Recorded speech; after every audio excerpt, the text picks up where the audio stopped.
You're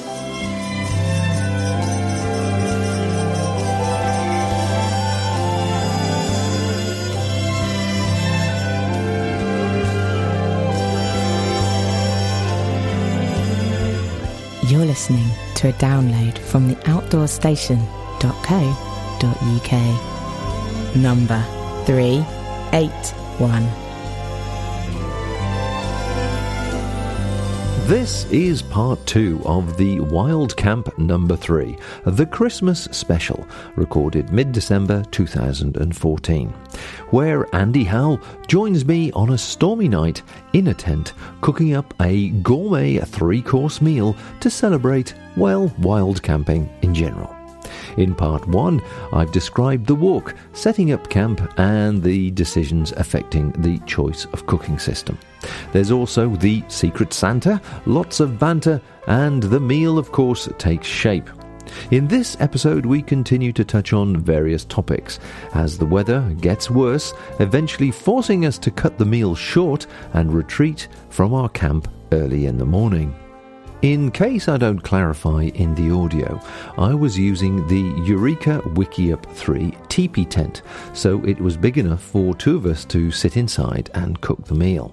For my sleeping section, inside the Wickiup, I was using the Solo mesh inner from a Lux Hex Peak, which I then clipped onto the pole after the cooking. However, as you'll hear, the force of the wind was so great that the water spray found its way through the mesh of the inner that night at times during the high winds, which was of course slightly unfortunate. Now don't forget that there's more photos and information from this trip on the Outdoors Station website. However, let's get back to the next course of food and more chat about social media.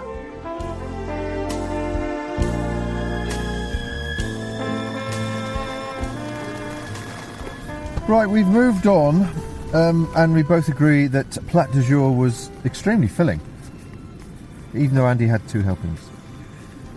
Well, I did, and it was extremely filling, so much so that we've had to take the very serious decision to pass on the dessert course. Yeah, well, we could always have that as a late breakfast or something tomorrow. Yeah, we could do what our friend Mick and Gail do, and let's have a second breakfast. Second breakfast. Well, I've got bacon sandwiches for breakfast. Oh, so.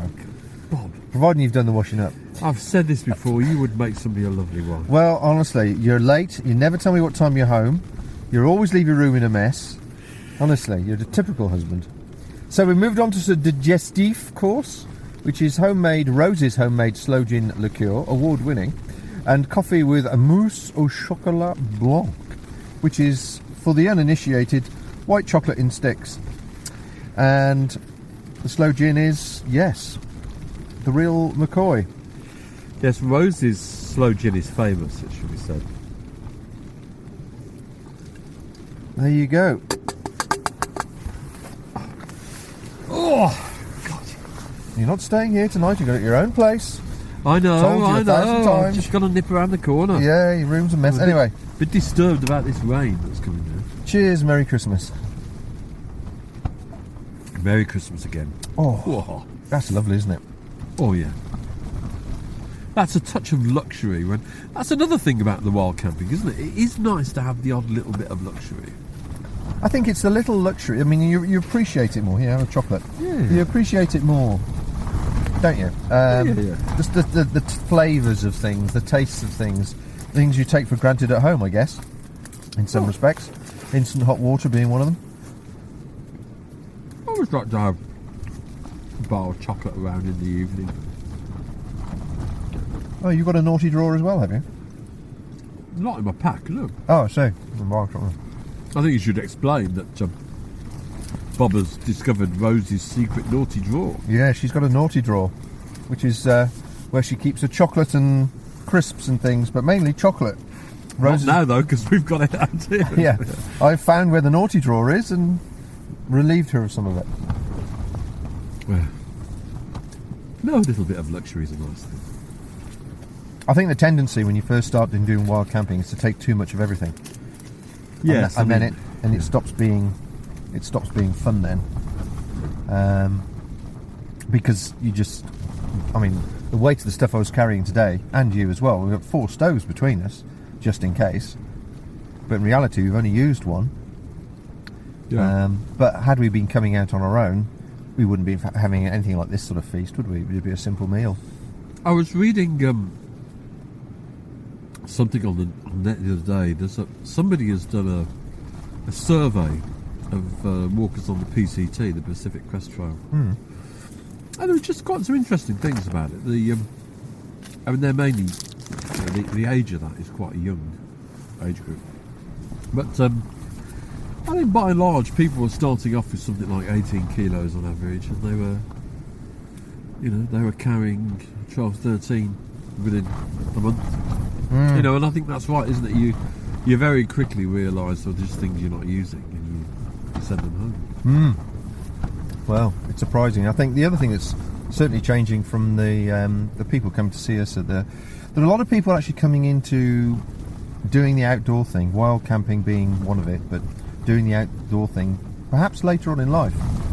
And they don't, I'm not being patronising, but they don't really have the experience of carrying heavy weights for long periods of times on their back. Yeah. And the tendency is to go into a shop or, get carried away on the internet, whatever it might be, and order a whole variety of things. Of course, if you're going into a shop, the shop people haven't wild camped that much probably either. Well, true. And of course everything you pick up individually in the shop individually is not very heavy. Yeah. But when you've gathered it all together and then put in your clothes and the other items you need to take, all of a sudden you have a bit of a shock. And I think the slow education process is a good thing, and wild camping is a good way to do that, because it helps you narrow down, the specifics of what you need and what you might need and what you definitely don't need. Yes, and getting a feel for where you can double up on things and use them. I've just bought a new waterproof jacket the last couple of weeks, which I've been promising to do for years, and I went to PhD, the specialist down supplier. So they use their own branded material. It's not Gore-Tex, or it might be bent, but it isn't one of the new fabrics, but it works well enough. But what they do that I like is they slightly oversize their garments so that you can wear down underneath it.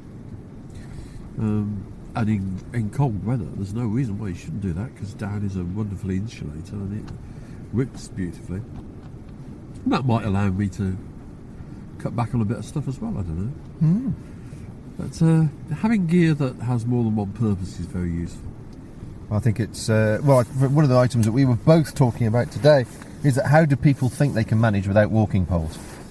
I mean, that's the one singular item I think that makes a massive difference between for anybody's experience on a long trek. It's weather like today, particular. I mean, when you start using them, you notice it, particularly on steep mountain paths when you're going downhill, don't you? It takes a lot of strain off the knees. But we were saying today, clambering across very wet, boggy, muddy land, wouldn't have liked to have done that without walking poles. Well, it's crossing. You just don't get the traction, do you? Some of those streams as well. Yeah, I mean, those streams weren't very wide, but they were deep. They would have been literally up to our waists. And they were torrents, weren't they? Yeah.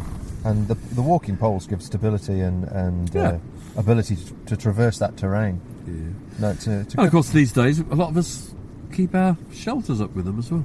Indeed, yes, and in fact, I've just created a new accessory. Did you know that? No. Flick lock poles. Well, flick lock poles are slightly different from the twist lock variety. Yeah. And I've created a little linking section to link flick lock poles together.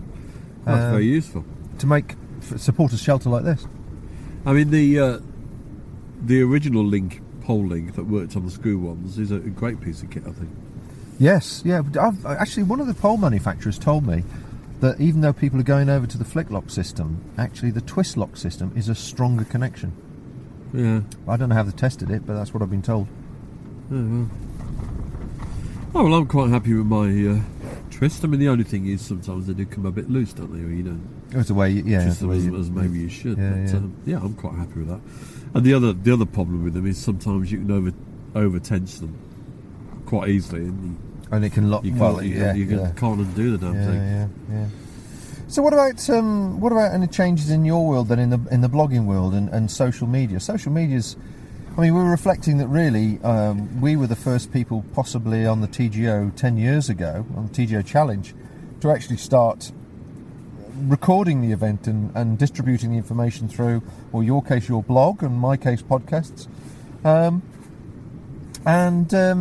You know, 10 years ago is a long time ago in social media world, isn't it? Well, it seems like another age now, doesn't it? When I started my blog, I did so really because I got an idea for different projects, and I wanted to see how the software worked. And then I thought, well, I've got to start writing about something. It was just about the time I applied for my first TGO Challenge, and I decided to start writing about that. But I think it has changed very much. There's not as much now. I think you don't see as many new ones. I mean, we've been through a period where new blogs would appear and then they disappear, and I mean, so you've got a number of people who've been doing it a long time now, and they're quite regulars, but you don't seem to get the new entrants quite in the same way. And I certainly feel myself that there's a kind of quality issue. I mean, I think a lot of the things that you would do have been done, so most gear's been covered reasonably exclusively now. You know, there's a lot of blogging being done about key walks and, you know, routes and destinations. So I find I blog less now because I only blog when I feel I've got something to say and when I feel it's interesting me. Because, you know, predominantly, if you don't enjoy writing, it doesn't work. But I think increasingly these days, people are moving to the video YouTube world, and we see a lot of video material. Quite frankly, some of it of a very dubious quality, but people seem to enjoy it. I guess one of the things is with the new mobile technology, smartphones, all the rest of it, is that you can get a guidebook that can say, well, look, this bit of the walk is a bit tricky, and they tend to err on the side of caution, don't they?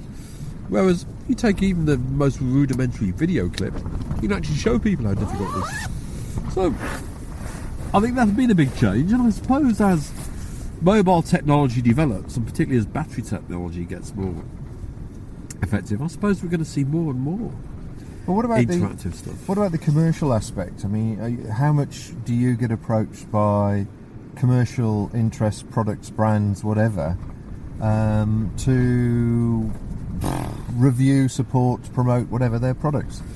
A lot, and I've got quite strong views on it. I mean, I'm not a purist. I don't do that. If I write about a piece of gear, most of the time it's something I've bought myself, and it's something that I've used quite a lot. I mean, there are, you know, occasional times when, you know, I judged the TGO Awards this year, and I got some gear came through after the judging date, you know, and I will give that review at something. But by and large, I think it's quite important that you're reviewing stuff that you've used really well. But I do get a lot of emails from agents, from companies. Would I like to try this pair of boots or this shelter? Increasingly, people wanting to write copy as well. You know, we'd like to have a partnership with you, and we will write an article for you. And that's not what it's about for me. No, funny enough, I mean, both on the shop, the Backpacking Light website, and also the Outdoor Station, I get endless people wanting to write, suggesting writing partnership type information, and you think, I'll say to them, well, you're only going to write about a particular product or service or whatever else. What benefit is it to me, and how does it relate to my viewer base or whatever? And they don't really answer. I think we've just had a bit of a spat on the internet, haven't we, about some blogging awards and the nature of commercial blogs or not. I think one of the things we've got to be aware of now is that those people doing journalism courses, I mean, really, if they're not writing blogs or doing that regularly, and they're applying for a place, people want to know why they don't. And there's a very interesting guy called Jeff Jarvis who writes sometimes in the Guardian Observer, but who used to be an editor in New York and now is a professor of journalism, I think, at one of the New York universities. And their students are really encouraged to write, and I think this is where a lot of it's coming from. That in a sense, you know, it gets people into that mentality that, well, how do you do it? You know, well, we'll volunteer to write copy for this, that, and the other. But it's not what I enjoy. But then on the other hand, you do get the feeling that that generation of us that like to sit down and read a reasonably passionate, reasonably well-written piece, you know, we're in more of a minority than we were, I think. Well, I think, you know, doing something like journalism and writing, you know, it's a muscle, isn't it? You need to exercise that creative muscle, and I think that's, in many respects, I see that as a reasonable thing to do. I don't know if I'd correlate it with the being approached all the time by different people who are obviously just wanting to write something with a twist on their brand, but they're only after Google rankings. That's all they're after. They're after using your particular Google rankings. I mean, I can flip it over. In the podcasting world at the moment, there's a resurgence of interest because podcasting is now 10 years old. It's established itself from being the fad that all the broadcasters thought it might be, and therefore they dismissed it completely. And now look at them, all the broadcasters are doing podcasts. But there's a new sort of interest, a new generation of podcasters that are going through the same procedure in some respects to social media and blogging, in the sense that I want to start a podcast, I want to start it about my particular area of interest or whatever it might be, and I want to make a living out of it. Now there's, you know, obviously everybody's got needs to make a living, or what desires to make a living if they can out of something that they enjoy. However, there is a whole little mini industry that's suddenly cropping up with, you know, how to make a podcast, how to make money, how to monetize it, how to do this, that, and the other. And I think, personally, they're selling a very, very fictional dream, because it's just, and I know from experience, it is very, very hard work, and you just people want to know if they're going to buy something, buy a service, and buy an impact. They want to know of your audience. You're going to get that impact. And in actual fact, people are better off doing something like YouTube videos, because it's got such a worldwide audience, and if you do something in the right kind of way, you're going to get a bigger impact. Yeah, and of course YouTube has got this advertising model now where in fact you get a cut of their advertising, it's not doing it. So I mean, I personally find that the sites that carry a lot of advertising, and some of them are written by friends of mine, and they're very interesting sites, but I find it a bit off-putting, really. And it's not an ideological objection to advertising and commerciality. I think it detracts from the nature of the product, and it's a bit, I suppose, like going back to commercial TV or commercial radio, that there always was that balance, wasn't there, about how much advertising you carry in a programme, which is why quite a lot of us have a culture shock when we go to the United States, when the frequency of the ads in a programme is higher, and there's something like that with sites that are carrying lots of advertising. So, you know, it works for some people, and it presumably pulls in a significant income. I don't think you could live on it, but it presumably supplements income if you have a bit of a portfolio lifestyle, I guess. Well, like anything else, as we were saying earlier on, it's, you know, if you're going to achieve in a particular area, you've got to spend a lot of time, a lot of effort, maximising every opportunity you can for publication and for the target. But what I was going to say is, you mentioned earlier today about that we as individuals, we are Facebook fodder. Facebook is making money out of us as individuals by gathering all that data together and profiling us and whatever else and targeting us. But we're not getting a share of their advertising. I think this is very interesting. And I'm very interested in the whole set of economics and thinking around new media. And there's a book we were talking about earlier that's come out, which I'll give you the details of. You can put it in the show notes. But it's been written by a guy who's been involved in a lot of big startups in Silicon Valley for 15-20 years. And there is a school of thought now that we've got a real problem in this business model because it isn't shared. That, you know, most businesses work on the basis, decent businesses work on the basis that they've got a distribution curve, which is a bell curve, which for those people that know what that is, if you imagine a graph, you know, it kind of builds up into the middle, but it's a wide distribution. And the problem with these new technology things like Facebook is that if you hit it big, you make a lot of money, but nobody else does down the line. And I think it was the sale of Instagram that made people think. I mean, Instagram was bought by Facebook for $1 billion. it had 13 staff, and all of the content there is basically owned by you and me. It's the content that people put on there because they want to share it for some reason. And there is some interesting thinking these days now about how you might adapt to a micropayment system. So, you know, basically every time somebody's looking at your page or your article or your tweets or whatever it is, there's a tiny micro payment goes through. I think that's going to be very interesting to watch in recent years. And because if you're Facebook and you're selling masses of advertising on the back of our chat,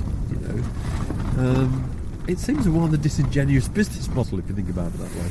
So I think things will change a lot in the next 10 years. I think we probably won't be able to predict what's going to happen. And to some extent you can assume that mobile technology gets more pervasive because it gets more powerful, it gets faster, battery life gets better. But I don't think the Facebooks and organisations like that are necessarily the modern utilities. I used to think they were, but you could easily see something come along that knocks them off now. I wonder if there's going to be. I mean, I certainly have a feeling this way myself. Is that I wonder if there's going to be a situation where there's a dividing line one day, and a certain number of people in the community or communities just decide to opt out. They just have a digital cleansing and decide to opt out of all the social media and the mobile phones and actually get back to doing things. Because if there's one thing that we both agree on, is that the time you spend on social media reading about people who are supposed to be doing something else, but are they really doing it anyway, rather than actually just getting on and living your life and doing something interesting, is an awkward one, isn't it? We were talking about this from a business perspective earlier, weren't we? These days, the trick is to get the hook out there. If it's a blog post, most people see my ads for my blog posts through Twitter. 8 or 9 years ago, they were picking these things up through RSS feeds and into specialist software. The difficulty with promoting stuff, and you must find this at work, at the commercial side of things, you're promoting stuff on Facebook, you're promoting stuff on Twitter.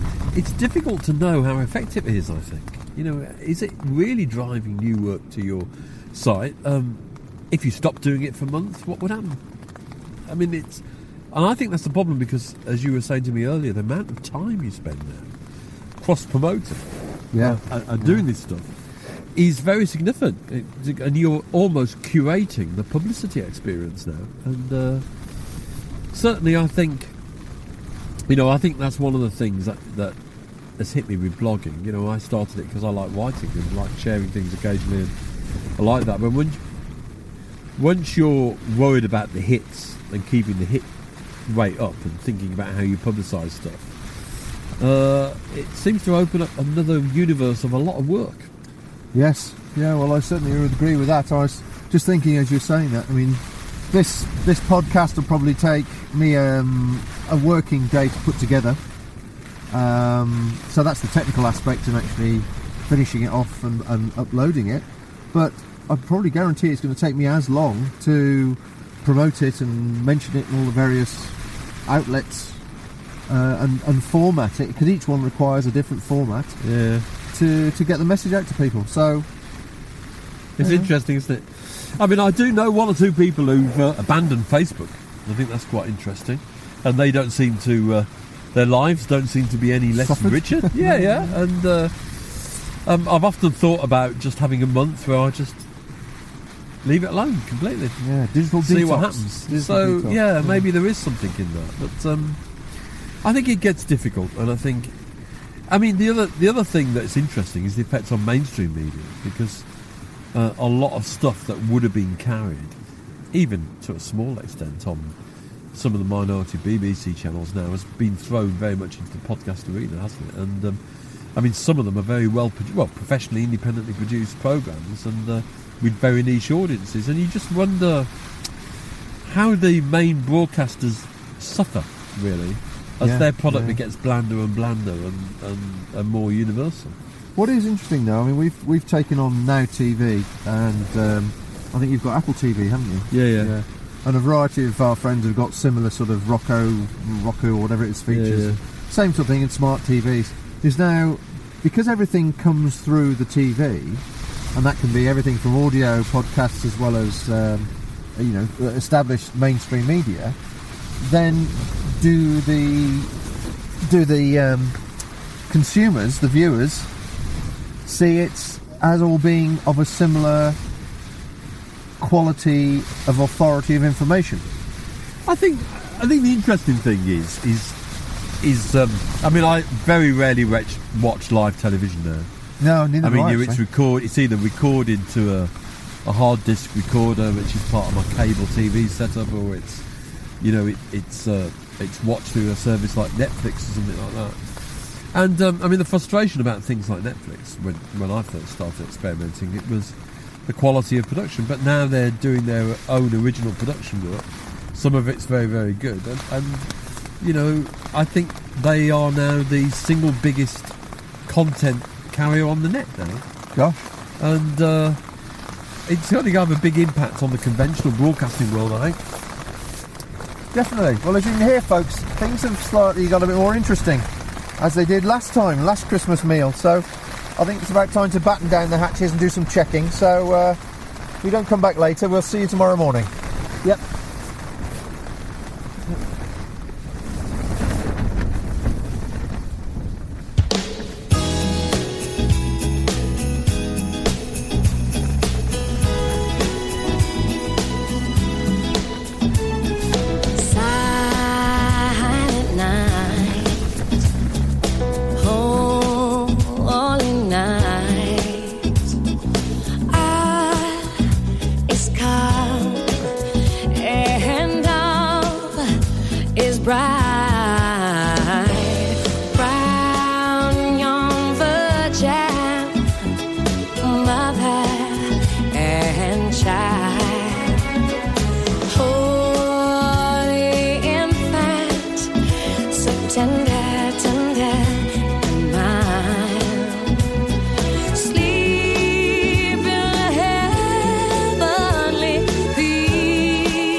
Well, it's 8 o'clock in the morning, and as you can hear, it is a little bit windy and rainy, and it's been like this since 7 o'clock last night.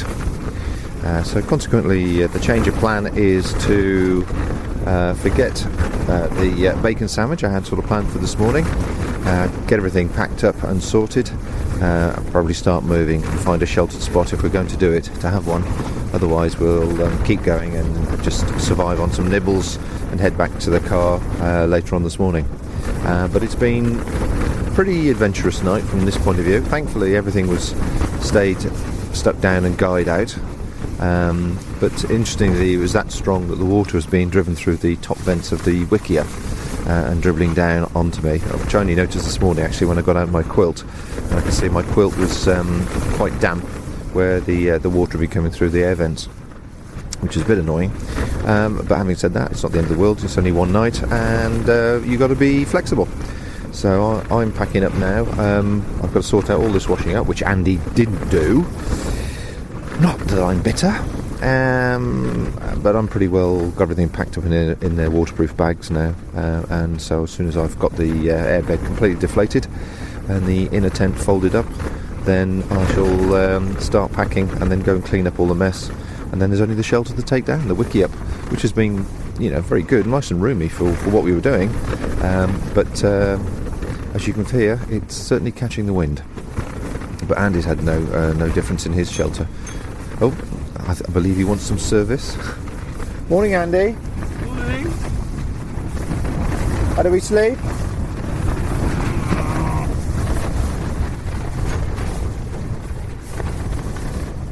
I think I'm going to forego the bacon sandwich and pack up.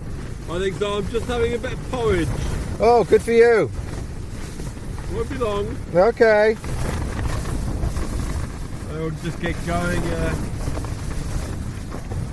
Here we come, a wassailing among the leaves so green. Here we come, a wandering so fair to be seen. Love and joy come to you, and to you your wassail too. And God bless you and send you a happy new year. And God send you a happy new year. We are not daily beggars. We decided to pack up early, as you heard, and start heading back. As I expect you can hear, the weather is pretty unpleasant. I was expecting rain, but not this sort of wintry rain, I guess. Visibility is still very, very poor. Clouds down, 100 metres at most. But we found the path fairly quickly that we wandered off last night. Just tired, really, and too late, too dark, too late. And tired, and we should have started earlier. That was the key thing, really. Although the food etc. was okay in the evening, we had to sort of pull it close fairly early and get to bed.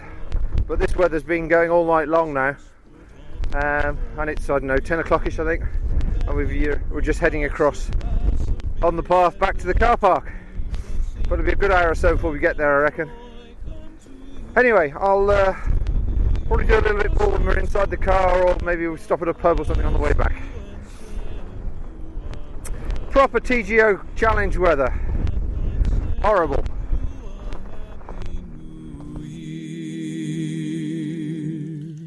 God bless the master of this house, likewise the mistress too, and all the little children that round the table go. Love and joy come to you, and to you your wassail too, and God bless you and send you a happy new year, and God send you a happy new year. Well, back at the car, which is instantly steamed up, as one could imagine. So, Andy, Merry Christmas. Once again, you brought the weather. We were just saying, perhaps we should pre-record this in September. I think that was the kind of full-on gale you get when all you can do is just lie down and see it out, isn't it? Well, yeah, and hope for the best, really. I mean, I actually slept through a reasonable amount of it, surprisingly. But I'm so glad I bought some extra V-pegs and pinned everything down, every possible cord. Yeah. I needed it last night, and yours was okay.